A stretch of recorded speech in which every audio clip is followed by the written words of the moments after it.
Bueno, vamos a empezar esta videoconferencia de presentación de la parte de inmunología. ¿Me oís bien? Contestarme por el chat. Ok, muy bien. Pues entonces seguimos. Fenomenal. Veo que me oís. Estamos ahora mismo apuntados, estáis 94 en la clase. O sea que, bueno, la asistencia es buena. Os recomiendo, si tenéis por ahí algún móvil, que en el navegador del móvil busquéis socrative.com, como pone aquí en el monitor.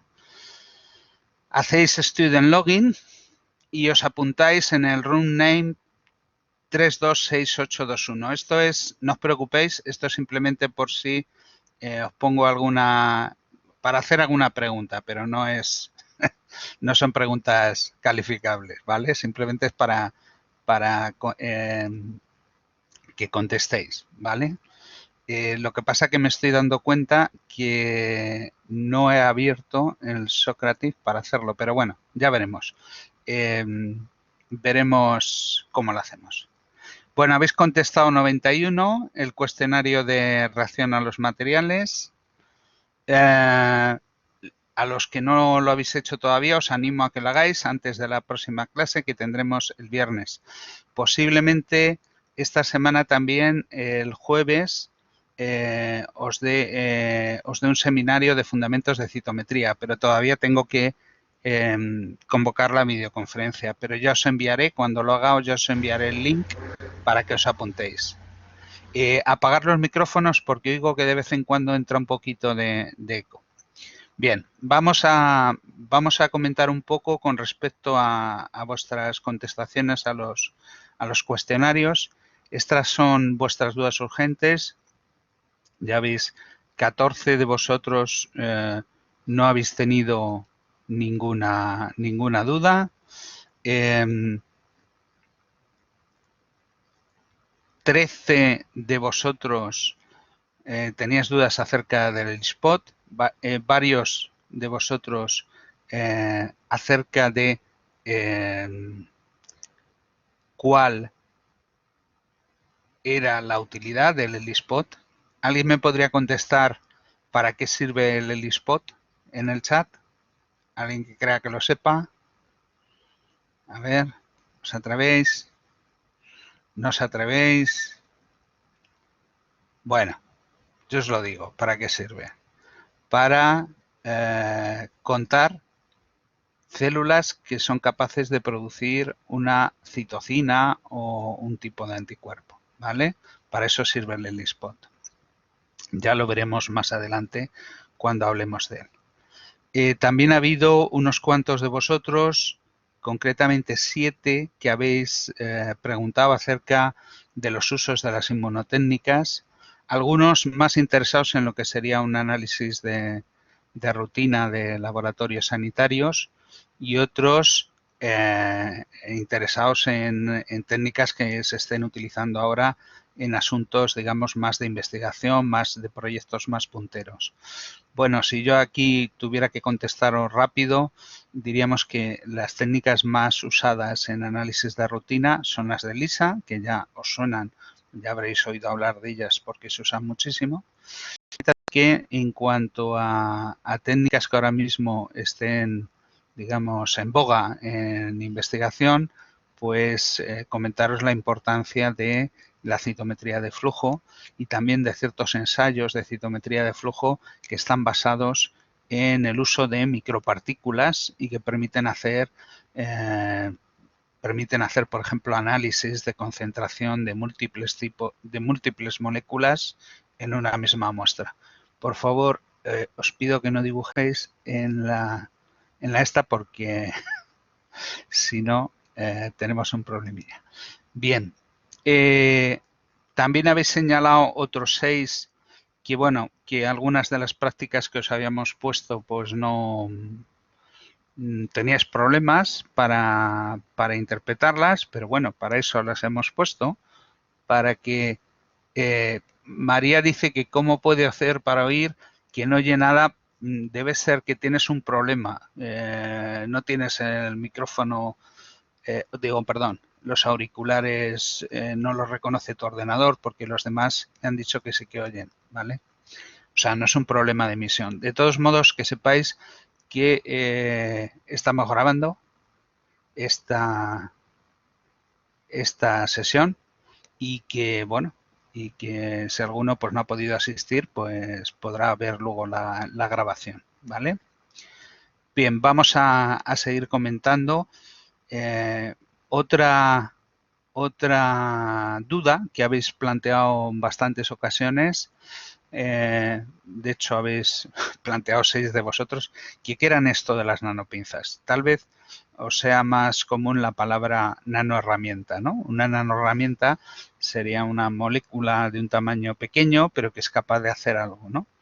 En este caso, aplicando ese concepto de nanoherramienta, una nanopinza pues sería una molécula que es capaz de específicamente capturar otra molécula, en este caso si hablamos de los anticuerpos, pues ser capaz de capturar antígenos y, bueno, y con estos, estas moléculas que hemos capturado, pues lo importante es poder controlar cuando el anticuerpo las suelta y de esta manera podemos separar una molécula de otras, es decir, serían los anticuerpos cuando los utilizamos como nanopinzas serían una manera de purificar moléculas, de capturar moléculas específicas. También ha habido otros 6 de vosotros que habéis señalado como algo, bueno, dudas acerca de la planificación de la asignatura. Este es el primer tema que vamos a tratar en esta clase. Ha habido, no sé si sabéis que ha habido pues alguna noticia al respecto. Se ha prorrogado otras 2 semanas el estado de alerta, con lo cual pues algunas de las cosas que teníamos pues para finales de abril, principios de, o sea, perdón, finales de marzo, principios de abril, pues vamos, prácticamente hasta después de Semana Santa vamos a seguir sin clases presenciales, sin actividades presenciales, con lo cual pues habrá que virtualizarlo todo online o habrá que retrasar detrás de esa fecha pues lo que no se pueda virtualizar, pues alguna práctica, ya lo veremos. La universidad está haciendo un plan un poquito para ver qué es lo que es necesario retrasar en cada asignatura, qué cosas se pueden virtualizar y bueno, nosotros no tenemos problema en virtualizaros por las clases de teoría, los seminarios, incluso alguna parte de las prácticas, pero bueno, hay alguna cosa que también tendremos que hacer presencialmente. Bien, más cosas. También ha habido 5 que habéis señalado o planteado dudas acerca de citometría. La citometría va a ser, como hemos dicho, que es una parte muy importante de las inmunotécnicas, pues la vamos a dar a fondo y no os preocupéis que os resolveremos vuestras dudas. Luego, otros 4 de vosotros habéis señalado dudas acerca de inmunoterapia. 2 de vosotros incluso decíais que, bueno, ¿qué era eso de la inmunoterapia? ¿No? Pues básicamente serían terapias que lo que hacen es utilizar moléculas o células del sistema inmune para producir respuestas terapéuticas, ¿no? Para tratar enfermedades, para matar células tumorales, para, por ejemplo, inhibir las enfermedades autoinmunes, bueno, pues esas cosas, ¿no? También le daremos un trato a esto digamos, en los distintos temas que tenemos. También algunos habéis planteado dudas acerca de otros aspectos, de la hipersensibilidad, acerca de la importancia de la inmunología. Bueno, yo creo que en el momento en el que estamos nos podemos dar cuenta de lo importante que es la defensa inmune. El COVID ahora mismo es un problema porque no tenemos una vacuna. Si tuviéramos una vacuna, pues no sería un problema. Y no tenemos la vacuna porque es un virus nuevo que ha saltado desde otra especie y entonces pues no, digamos, pues no había preparado una vacuna. Los estudios genéticos demuestran que tienen mucha similitud con el SARS, que hubo una epidemia hace unos años y posiblemente, como estos virus ya están secuenciados, pues bueno, pues digamos en unos meses pues se puedan tener algunas vacunas que habrá que ver, habrá que experimentar para ver si esas vacunas son eficaces, son seguras y luego habrá que escalar su producción, con lo cual posiblemente lo de la vacuna, pues posiblemente para el COVID pues va a ser una cosa más de 2021 que de 2020, ¿no? Bueno, veis que algunos habéis comentado también algunas cosas acerca de la precisión, que hoy es de lo que acabaremos hablando. También algunos habéis preguntado qué determinaba la inmunidad de un individuo. Pues fundamentalmente dos cosas. Por un lado, ciertas características genéticas del individuo y principalmente pues las genes importantes en la inmunidad, por ejemplo los genes de moléculas de histocompatibilidad son muy importantes. Y luego, otra cosa muy importante, tener en cuenta que el sistema inmune aprende. Entonces, la inmunidad de un individuo depende fundamentalmente de a qué infecciones haya estado expuesto, y esto incluye también de qué manera haya sido estimulado su sistema inmune. Precisamente las vacunaciones son una manera de estimular el sistema inmune para producir, digamos, una inmunidad, una protección frente a patógenos que no queremos sufrir la infección. Bueno, algunos habéis comentado también alguna duda acerca de alguno de los vídeos, los ayudantes, que los ayudantes lo veremos en su momento, cuando veamos cómo se inmuniza a los seres humanos y a los animales de experimentación. Y incluso ha habido pues uno de vosotros que ha preguntado incluso sobre que esto en la primera clase ya es mucho, ¿no? Preguntar qué era lo que había que llevarse importante de esta asignatura, ¿no? Y entonces, bueno, yo creo que una cosa importante es que os llevéis la idea de que la inmunología pues es una parte de la biología que ahora mismo pues está muy de actualidad, que tiene grandes aplicaciones y que se utiliza mucho en investigación. Y bueno, vamos a ir empezando con esto. Bueno, este es el equipo docente en la docencia de esta asignatura. De esta parte de inmunología vamos a participar 3 profesores, que somos yo mismo, Alfredo, Jorge y David. Y aquí tenéis nuestros mails y nuestro teléfono de aquí del despacho, por si os hiciese falta poneros en contacto con nosotros. Vamos a ver ahora,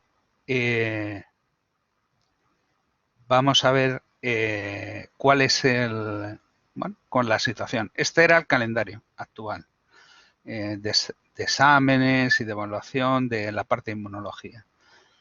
Hoy mismo se ha prorrogado el estado de alarma hasta el 12 de abril, con lo cual, bueno, pues todavía, digamos, lo previsto en el calendario era hacer un examen del 4 de mayo. En principio, lo que pasa que, bueno, esto depende de que el estado de alarma se siga prorrogando en función de cómo vaya yendo la infección. Pues en principio estaba previsto hacer un examen el 4 de mayo. Si para esa fecha no fuera posible hacerlos, estudiaremos la posibilidad de hacer un examen online, ¿vale? Y bueno, ya lo veremos por medio de la plataforma Blackboard, podríamos hacerlo, técnicamente es posible. Pero bueno, veremos, pues eso, según vayan transcurriendo las cosas, pues veremos qué es lo que se puede hacer. Y bueno, ya sabéis que hay un final de la asignatura para los que no hayan utilizado evaluación continua el 18 de mayo y luego una evaluación extraordinaria el 17 de junio. Vamos a ir viendo más cosas. Prácticas y seminarios, que esto algunos habéis preguntado y es lógico que preguntéis porque, bueno, pues parte de esto nos va a quedar ya, digamos, alterado por el estado de emergencia. Teníamos unas prácticas la última semana de marzo, antes de Semana Santa. Entonces, bueno, ¿qué vamos a hacer? Pues vamos a daros un seminario online de fundamentos de citometría. Esto no... Con lo cual, la hora de seminario la apañamos de esta manera. Las 2 horas de prácticas, pues veremos qué podemos hacer. Habrá que retrasarlas. Y bueno, y ya veremos. Una posibilidad que se nos ha ocurrido es que a lo mejor tenemos otra práctica que, bueno, en el caso de que ya se pudieran tener actividades presenciales en estas fechas, del 14 al 17 de abril, pues podríamos, digamos, dando el seminario online, ganaríamos 1 hora de aquí de esta práctica y podríamos, digamos, juntar las 2 prácticas en la misma semana. Esa es una idea, pero eso depende, ya os digo, de que se levante el estado de emergencia para esa fecha, que yo creo que no es lo más probable que ocurra, ¿vale? Bueno, luego teníamos otro seminario en el cual se trataba de entrenar para el examen con preguntas de tipo test. Esto lo podemos hacer online. Esto, por ejemplo, lo podemos hacer a través de Blackboard o a través de una videoconferencia. Y bueno, pues eso, vamos a intentar, nosotros vamos a poder hacer lo que podamos. Pues el aspecto con la teoría y los seminarios yo no veo problema. El problema es con las prácticas y nuestro plan, digamos, A va a ser retrasarlas. Y nuestro plan B, si no hubiera fechas para poderlas hacer presencialmente, pues sería suplirlas con actividades online que contribuyesen a lograr los resultados de aprendizaje. ¿Y qué más? Y bueno, ya he comentado el tema del examen de inmunología. Pues yo, hombre, para el 4 de mayo espero que, bueno, que ya podamos vernos presencialmente, pero quién sabe. Entonces, bueno, ya este examen en todo caso incluiría preguntas sobre series de todo, incluiría cosas de teoría, de prácticas y de seminarios, ¿vale? Y está programado para esa fecha en el aula. Vamos a utilizar una metodología de aula inversa, que ya habéis visto en qué consiste. Consiste en que os hacemos llegar unos días antes unos materiales y os pedimos que los leáis. Por ejemplo, ahora, si esta semana os damos el primer seminario el jueves, que es mi idea, pues yo ahora, igual que os envié estos materiales de la introducción, pues os enviaré los materiales del seminario para el jueves, para que los miréis, y el jueves, pues cuando tengamos el seminario podréis comprenderlo mejor. También os enviaré próximamente los materiales del tema 14, porque la videoconferencia en la que lo veremos pues será ya en la próxima semana. Cada vez que os enviemos materiales de un tema, pues os vamos a enviar también un cuestionario online para que, bueno, esto, por un lado, vosotros nos comuniquéis vuestras dudas, por otro lado, nosotros podamos comprobar y bonificar a los que hayáis hecho ese estudio previo. Y de esa manera, conociendo un poco cuáles son vuestras dificultades de comprensión con los materiales, pues podemos enfocar las explicaciones y, bueno, digamos, ajustarnos a vuestras necesidades. Y este estudio previo, pues lo vamos a bonificar, ¿vale? A ver, una pregunta, a ver si alguien se atreve aquí a contestar en el chat. A ver, ¿qué es todavía más importante que lo que haga el profesor para lograr que un estudiante concreto aprenda más en una asignatura? A ver, escribid lo que se os ocurra en el chat. Hay un premio para que...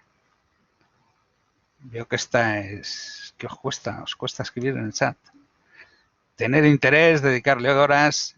Sí, eso son cosas concretas.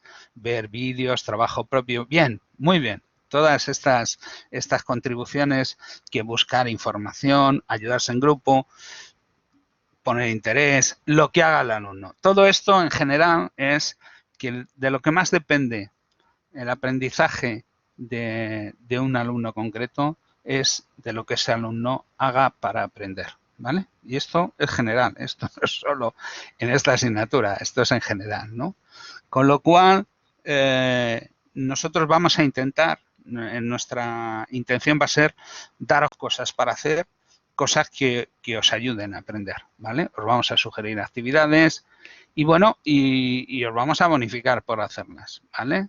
Entonces, bueno, tenemos aquí unos resultados de años pasados que lo demuestran. Y bueno, y os los vamos a mostrar, ¿vale? La idea es que tenéis que daros cuenta que lo que vais a aprender depende fundamentalmente de lo que hagáis vosotros, ¿vale? Veo que eso ya lo tenéis claro. ¿Y qué cosas os proponemos? Bueno, pues que os preparéis leyendo materiales, contestando a los cuestionarios, realizando ejercicios que os planteemos, viendo los vídeos, que asistáis a las clases, en este caso a las videoclases, ¿vale? Y bueno, y que participéis, ¿no? Y si os pregunto algo en el chat o lo que sea, pues que contestéis, ¿vale?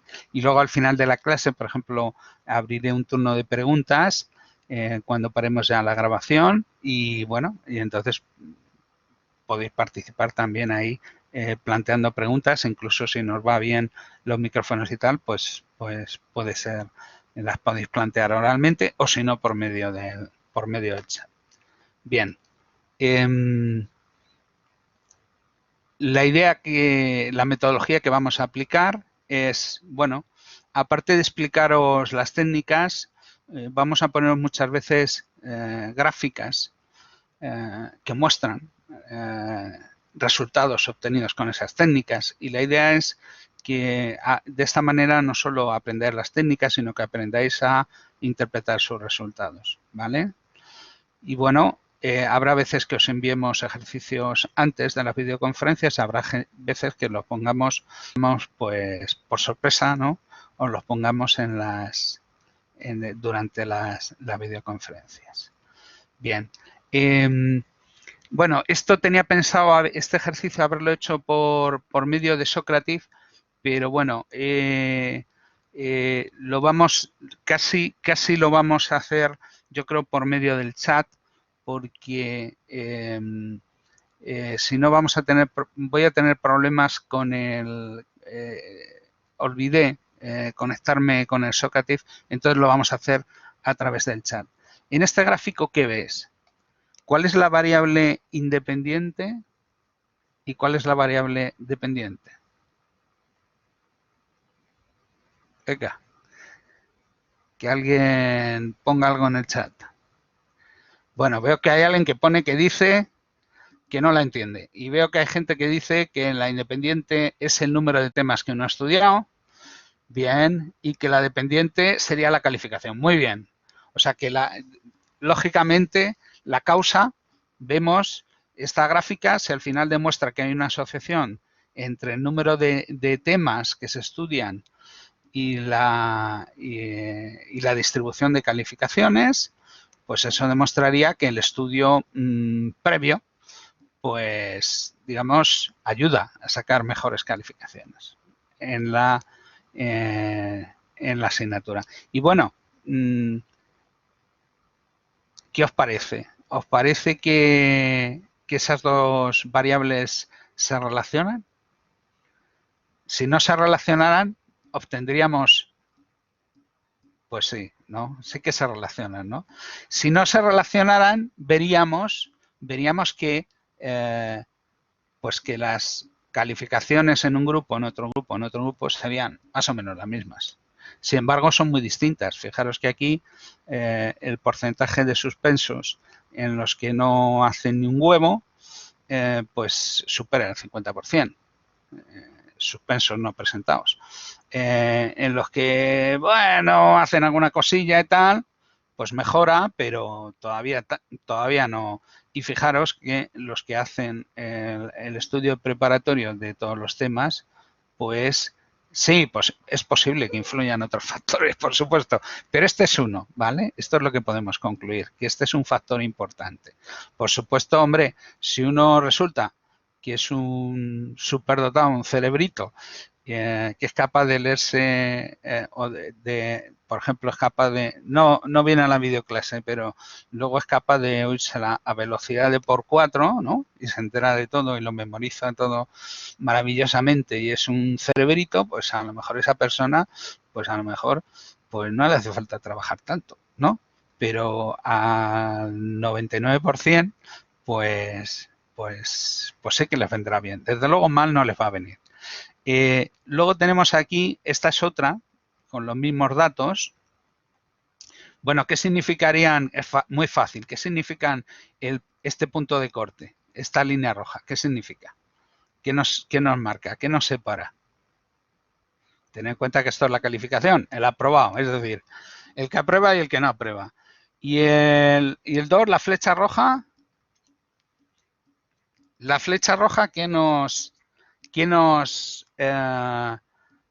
muestra? Muy bien, pues sería, sí, el nivel del notable. Y eso, pues bueno, pues va a ser importante pues cuando uno luego tenga que pedir una beca de iniciación en la investigación o de hacer un máster o irse al extranjero, pues la nota va a ser importante, ¿vale? Con lo cual no tenéis que pensar que con sacar 5 aprobáis las asignaturas y ya está, sino que, bueno, eh, es mejor ponerse el objetivo en sacar más de un 7, sacar de notable para arriba, ¿no? Porque eso, bueno, lo vais a necesitar luego para que esto, digamos, pues para vuestra carrera profesional como biólogos sanitarios.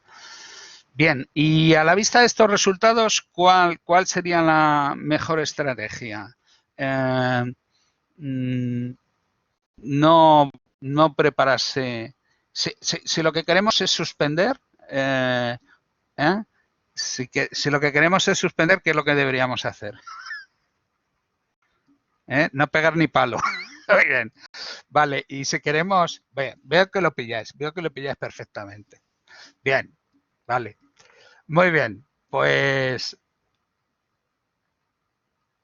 y bueno, otra cosa, para sacar una buena nota, pues lo contrario, ¿no? Pues el currárselo.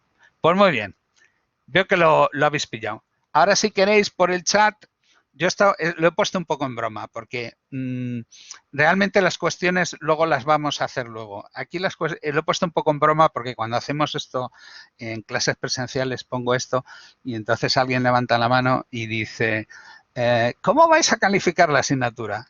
¿Cómo vais a evaluar? ¿No? Y entonces yo ya digo así, paso a la siguiente diapositiva y digo, te había leído la cabeza. Bien, ya hemos comentado las fechas. Bueno, aquí pone 6 de mayo, pero es el 4 de mayo. Yo me gustaría hacer el examen. Ojalá para entonces podamos hacer cosas presencialmente y me gusta hacer exámenes, tener 2 horas para hacerlos. ¿Qué ganamos? Por un lado, al hacer un examen de 2 horas de duración, pues no meteros presión con el tiempo, pero también el poder hacer un examen que pregunta más cosas.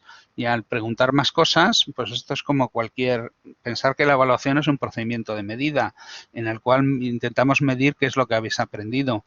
Y lógicamente, cuanto más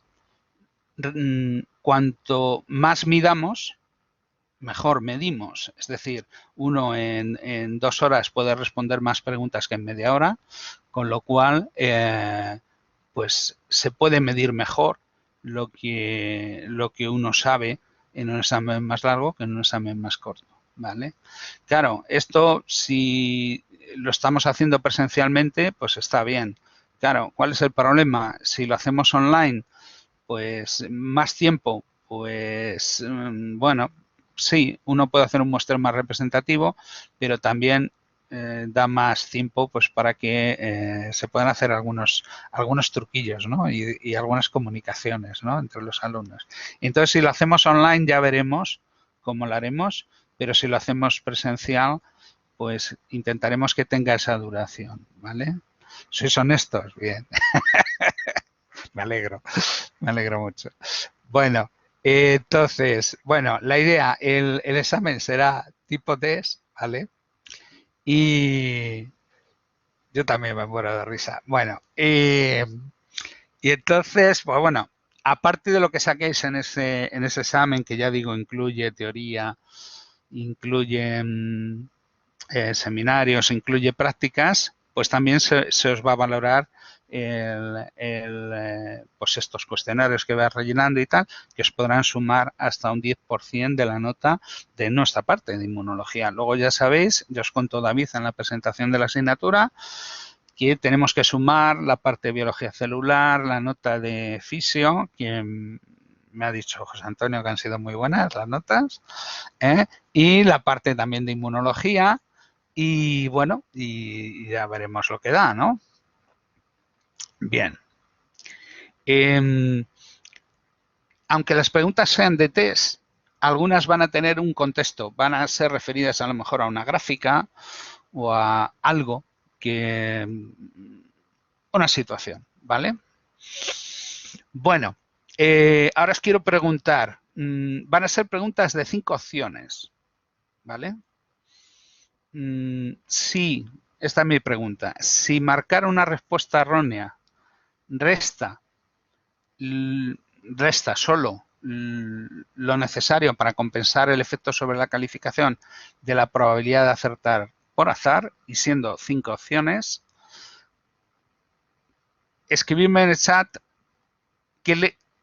cuánto sería esa puntuación. Y me lo vais a escribir, es escribir A sería restar un punto, B restar medio punto, C restar un tercio, D un cuarto y E un 5. Bueno, veo que hay un montón de E's, pero veo que hay alguna A, veo que hay alguna D, pero casi todo sé.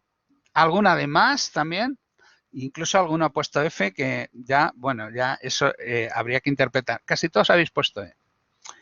Pues estáis equivocados, ¿vale? La correcta es la D. Algunos de los que han puesto la D, podrían explicar por qué en el chat, por qué es la D?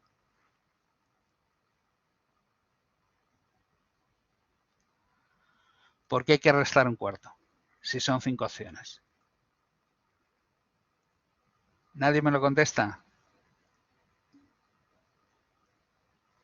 4 son las que están mal.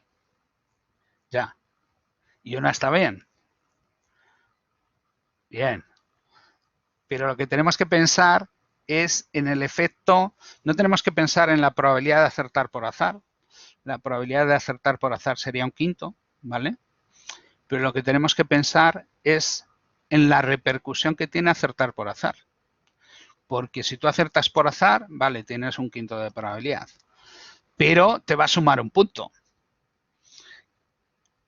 Entonces, ese punto que te da el acierto por azar tendría que ser igual a, digamos, lo que se resta por fallar. ¿Cuál es la probabilidad?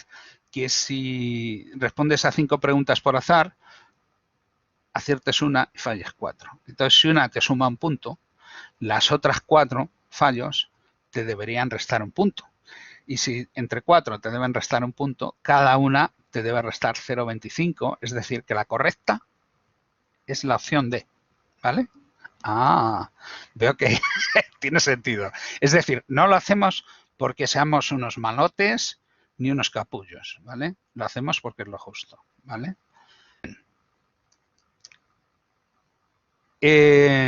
Entonces, bueno, aquí lo pone por escrito para que, bueno, para que quede claro, ¿vale? Por esta razón, cada fallo resta un cuarto del valor de un acierto, ¿vale?